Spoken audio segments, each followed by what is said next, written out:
Number 7 on this list is one of the most popular plants being sold in nurseries right now, and most people have no idea what they are bringing home. Number 2 has destroyed more garden ecosystems than almost anything else on this list. Some of these are invasive nightmares, others are toxic dangers hiding behind beautiful flowers, and a few are both. These are 10 plants you should never grow in your garden. Let's get into it. Number 10, English ivy. It looks like a dream plant, lush and evergreen, spreading beautifully across bare ground and climbing walls with that classic elegant look that makes every garden feel like an English countryside estate. And it is one of the best-selling plants in nurseries across the country, with garden center staff recommending it constantly. But almost every single gardener who plants it eventually stands in their yard years later wondering how things went so wrong so fast. English ivy does not spread, it invades, and once it hits your soil it moves horizontally in every direction simultaneously, wrapping around the base of every plant in its path and cutting off access to light, water, and nutrients until those plants simply stop surviving, climbing trees with a mechanical grip so aggressive that it adds hundreds of pounds of weight to mature branches, traps moisture against bark, and accelerates rot from the inside out. And the Arbor Day Foundation has documented English ivy as one of the single greatest contributors to urban tree decline across the entire eastern United States.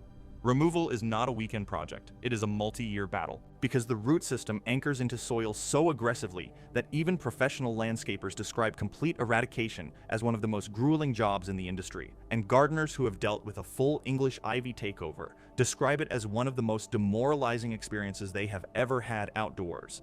Every single part of this plant is toxic. The leaves, the stems, and the berries all contain triterpenoid saponins that cause immediate skin irritation on contact and serious gastrointestinal distress if ingested. The ASPCA lists it as toxic to dogs, cats, and horses without qualification.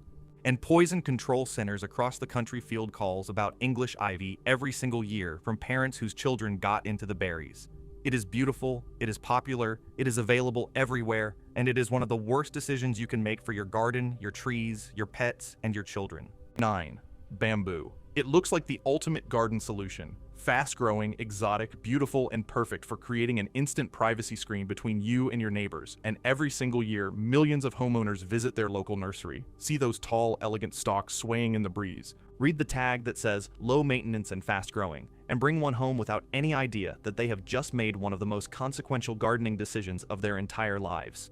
Bamboo is not a plant. It is a land acquisition strategy, and once it decides it wants your yard, it will take it with a patience and persistence that will outlast every tool you own. Number 8. Wisteria. There is arguably no plant in the world that looks more breathtaking in a photograph than wisteria in full bloom. Those cascading curtains of purple and white flowers dripping from pergolas and garden arches and images that get shared millions of times every spring across every gardening platform on the internet. And every single spring, that same image sends a fresh wave of homeowners rushing to their nearest nursery to buy one, plant it against their fence or their trellis or the side of their house, and wait for their own magical purple waterfall to arrive. And it will arrive. But what arrives with it is something those photographs never show. Number 7. Mint. This is the one that is going to surprise the most people on this list, because mint feels harmless, it feels useful, it smells incredible, it grows easily, and it sits in the herb section of every nursery and grocery store on earth, looking like the most innocent and practical plant you could possibly bring home. And that reputation is exactly what makes it so dangerous to your garden. Because mint is not a herb, it is a hostile takeover waiting to happen. And the moment you put it in open ground, you have started a countdown clock to the day your entire garden bed belongs to mint and nothing else.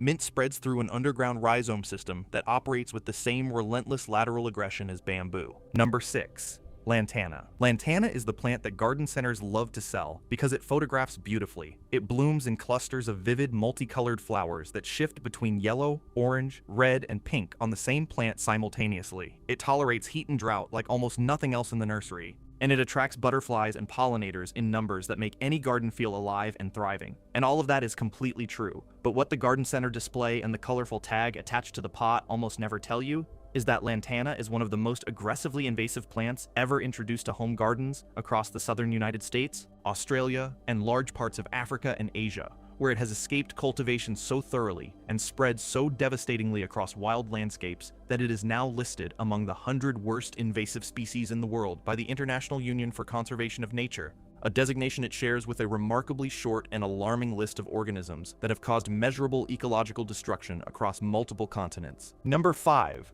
Kudzu. If there is one plant on this entire list that has earned a truly legendary reputation for destruction, It is kudzu, and if you live anywhere in the southeastern United States, you already know exactly what that reputation looks like, because you have driven past it on the highway, seen it draped over trees and telephone poles and abandoned buildings and entire hillsides like a thick green blanket that swallows everything underneath it so completely that you cannot tell what used to be there. And that image is not an exaggeration or a dramatic photograph taken at the worst possible angle. It is simply what kudzu does when it is left to operate without restriction, which is exactly what happened after it was actively promoted by the United States government throughout the 1930s and 1940s as a miracle plant for erosion control, with the Soil Conservation Service paying farmers $8 per acre to plant it across millions of acres of southern farmland before anyone fully understood what they were unleashing. And by the time the realization arrived, it was already far too late to contain what had been set in motion. Number 4. Poison hemlock. There are plants on this list that will destroy your garden, and plants that will damage your home, and plants that will invade your neighbor's yard. But number 4 is different from all of them, because number 4 can kill you.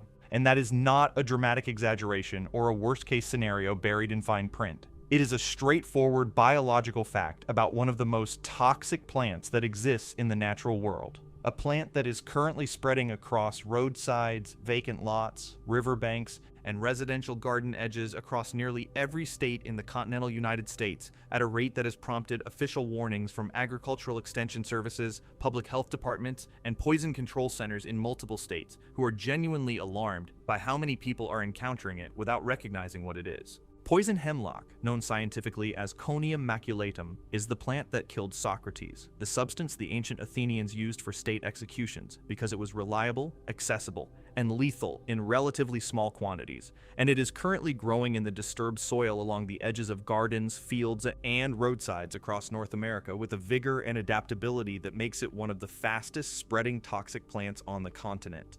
It looks deceptively ordinary, resembling wild carrot, Queen Anne's lace, and edible plants like parsley and cilantro with enough visual similarity that misidentification happens with alarming regularity, and the consequences of misidentification are catastrophic because every single part of poison hemlock contains conine and related piperidine alkaloids that cause progressive neuromuscular paralysis by blocking acetylcholine receptors throughout the nervous system, beginning with weakness and progressing to complete respiratory paralysis as the muscles controlling breathing lose the ability to function, and there is no antidote, meaning treatment is entirely supportive, and the outcome depends entirely on how much of the plant was contacted or ingested and how quickly medical intervention was reached.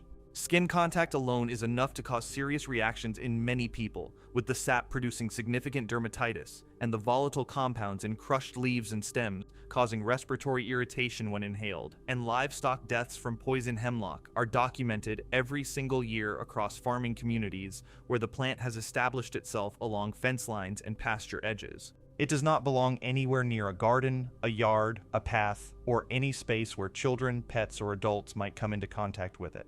And if you identify it growing anywhere on your property, the correct response is not to pull it with your bare hands, but to contact your local agricultural extension service for guidance on safe removal. Because this is not a plant you manage casually. It is a plant you treat with the same seriousness you would give any genuinely dangerous substance, because that is precisely what it is. Number 3. Japanese knotweed. What? If you asked landscape professionals, ecological restoration experts, and property lawyers to name the single plant they fear most in a residential setting, a remarkable number of them would say Japanese knotweed without hesitating. And the reason they would say it without hesitating is because Japanese knotweed does not just damage gardens, it damages property values. It triggers legal disputes between neighbors. It voids mortgage applications. It invalidates insurance policies. And in the United Kingdom, it is so feared by the real estate industry that lenders have refused to issue mortgages on properties where it has been identified growing within 7 meters of a structure, a policy that has left homeowners unable to sell properties they have owned for decades, simply because a plant arrived in their garden uninvited and established itself before anyone understood what it was. Japanese knotweed was introduced to North America and Europe from East Asia as an ornamental plant in the 19th century, praised for its rapid growth, its attractive bamboo-like stems, and its large heart-shaped leaves that created instant screening and visual impact in garden settings. And it was planted enthusiastically across both continents by gardeners and landscapers who had absolutely no idea that they were introducing one of the most structurally destructive plants ever brought into a temperate climate garden.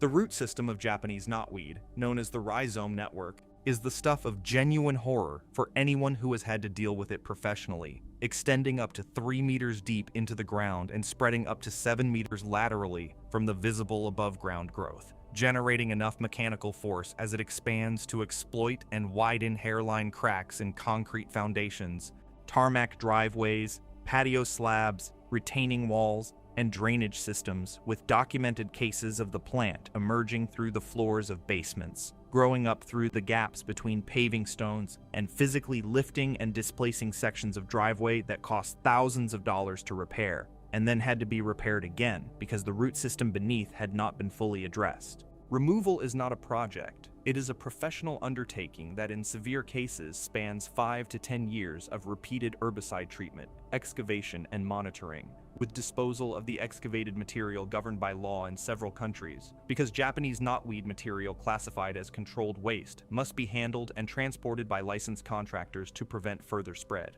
And a single fragment of rhizome the size of a fingernail left in disturbed soil is capable of generating an entirely new plant that begins the entire cycle again. It is legal to grow in most parts of the United States. It is sold online by people who either do not understand what they are offering or do not care. And it is spreading through wild areas, waterways, and residential neighborhoods across North America at a pace that ecologists describe with a level of urgency that the general public has not yet fully absorbed. And if you ever see it in your garden, the single most important thing you can do is contact a professional immediately, document its location, and do not under any circumstances attempt to dig it out yourself, because the act of digging it without containing every fragment of root material is one of the fastest ways to turn a manageable problem into an unmanageable one. Number 2. Giant hogweed. There are dangerous plants and then there is giant hogweed, and the distance between those two categories is so vast that it requires its own place on this list, entirely separate from everything else that has come before it. Because giant hogweed does not just threaten your garden or your property or your local ecosystem, it threatens your health in a way that is so immediate, so severe, and so permanent that public health authorities in multiple countries have issued emergency alerts about it. State departments of agriculture have classified it as a federally listed, noxious weed requiring mandatory reporting and controlled eradication, and news outlets covering its spread into new regions consistently use language that feels dramatic until you understand exactly what this plant is capable of, and then the language starts to feel entirely appropriate. Giant hogweed, known scientifically as Heracleum montagatianum, was brought to North America and Europe from the Caucasus region of Central Asia as an ornamental plant in the early 20th century because it is, and this is important to acknowledge, genuinely spectacular looking, growing up to 14 feet tall with enormous white flower clusters that can reach 2.5 feet in diameter, sitting atop thick ridge stems that look like something from a prehistoric landscape. And that visual drama is precisely what led to its widespread planting in botanical gardens and private estates, before anyone understood what contact with its sap would do to a human being. The sap of giant hogweed contains furanocoumarins, photosensitizing chemical compounds that react with ultraviolet light upon contact with skin, and the reaction they produce is not a rash or an irritation or a burn in the conventional sense, but a condition called phytophotodermatitis that causes severe blistering within 24 to 48 hours of exposure, with the blisters reaching a size and severity that requires medical treatment comparable to third-degree thermal burns, and the damage does not end when the blisters heal, because the affected skin loses its ability to protect against ultraviolet light permanently in many cases, leaving victims with scarring and chronic sun sensitivity that persists for years, and in some documented cases, for the remainder of their lives. Eye contact with the sap has caused permanent blindness in documented cases, and the plant is so potent that simply brushing against it on a sunny day while wearing short sleeves is enough to trigger a reaction that will send most people to an emergency room, with children being disproportionately affected because the tall, dramatic stems and large flower heads are visually fascinating and invite exactly the kind of hands-on exploration that produces the worst possible outcomes.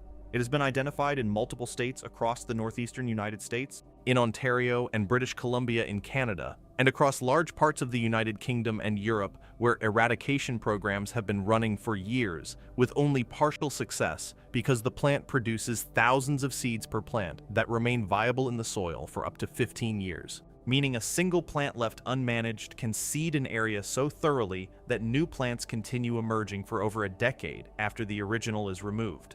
If you see it, you do not touch it, you do not go near it, you photograph it from a safe distance, you report it to your state Department of Agriculture immediately, and you keep every person and every animal away from it until professionals with the correct protective equipment arrive to handle it, because this is not a gardening problem. It is a public safety emergency wearing the disguise of a plant. Number 1. Oleander.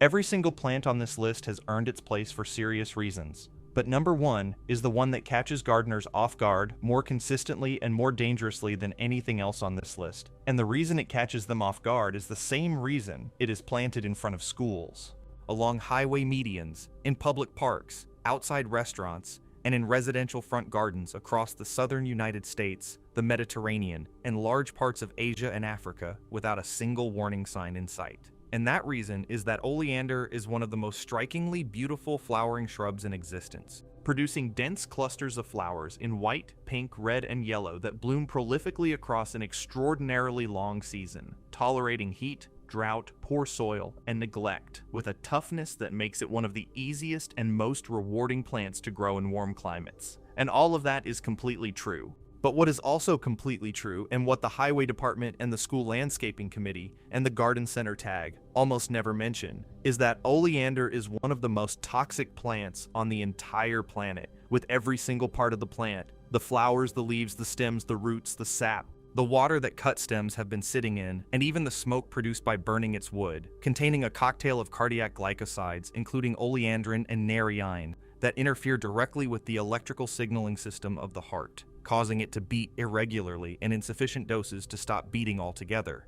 And the doses required to produce serious cardiac effects are not large, with medical toxicologists documenting cases of serious poisoning in children who chewed a single leaf, in adults who used oleander stems as skewers for cooking food over an open fire, and in multiple documented historical and forensic cases where oleander has been used deliberately as a poisoning agent precisely because it is so widely available, so visually unassuming, and so extraordinarily potent in such small quantities. The cardiac effects of oleander poisoning include arrhythmia, bradycardia, and in severe cases, complete cardiac arrest. And while treatments including digoxin, specific antibody fragments exist and are effective when administered quickly, the window between ingestion and serious cardiac involvement is narrow enough that outcomes depend heavily on how fast medical intervention is reached. And in rural or remote settings where emergency care is not immediately accessible, that window can close faster than most people realize. The ASPCA lists oleander as toxic to dogs, cats, and horses with a severity rating that places it among the most dangerous plants on their entire database. And there you have it. 10 plants that prove beyond any doubt that beauty in the garden world is one of the most dangerous forms of deception there is. Because not a single plant on this list looks like a threat when you first encounter it in a nursery or a garden center, or growing along the edge of a path. And that is precisely what makes every one of them so consequential for the gardeners, homeowners, parents, and pet owners who bring them into their lives without the information they needed to make a different choice. English ivy looks like elegance and behaves like a slow-motion hostile takeover of everything you have spent years building. Bamboo looks like the perfect privacy solution and spends the next decade reminding you through your cracked patio and your neighbor's angry phone calls that some plants do not understand the concept of boundaries. Wisteria looks like a romantic garden dream and uses that reputation to quietly dismantle your gutters, your pergola, and your roof shingles from the inside out while you are busy admiring the flowers. Mint sits in the herb section looking useful and cooperative, and then rewrites the ownership papers on your entire garden bed before the end of its first growing season. Lantana attracts every butterfly in your neighborhood while it prepares to join the 100 worst invasive species list and poison every pet that wanders too close to its berries. Kudzu was handed out by the government like a miracle solution and responded by consuming the southeastern United States at a foot per day until $500 million in agricultural damage per year became the annual price of that mistake. Poison hemlock killed Socrates and is currently growing along the edge of roadsides and garden borders across nearly every state in the country, wearing the disguise of a harmless wildflower. Japanese knotweed has voided mortgage applications, triggered lawsuits between neighbors, and pushed through concrete foundations with a root system so aggressive that professional removal programs regularly span an entire decade. Giant hogweed has sent people to emergency rooms with burns comparable to third-degree thermal injuries, and permanently altered the skin of everyone unlucky enough to brush against it on a sunny afternoon. And Oleander, the most planted, the most recommended, and the most visually trustworthy plant on this entire list, has been quietly sitting in schoolyards and highway medians and residential front gardens for generations, carrying a toxicity profile so serious that a single leaf has been enough to trigger cardiac events in documented medical cases.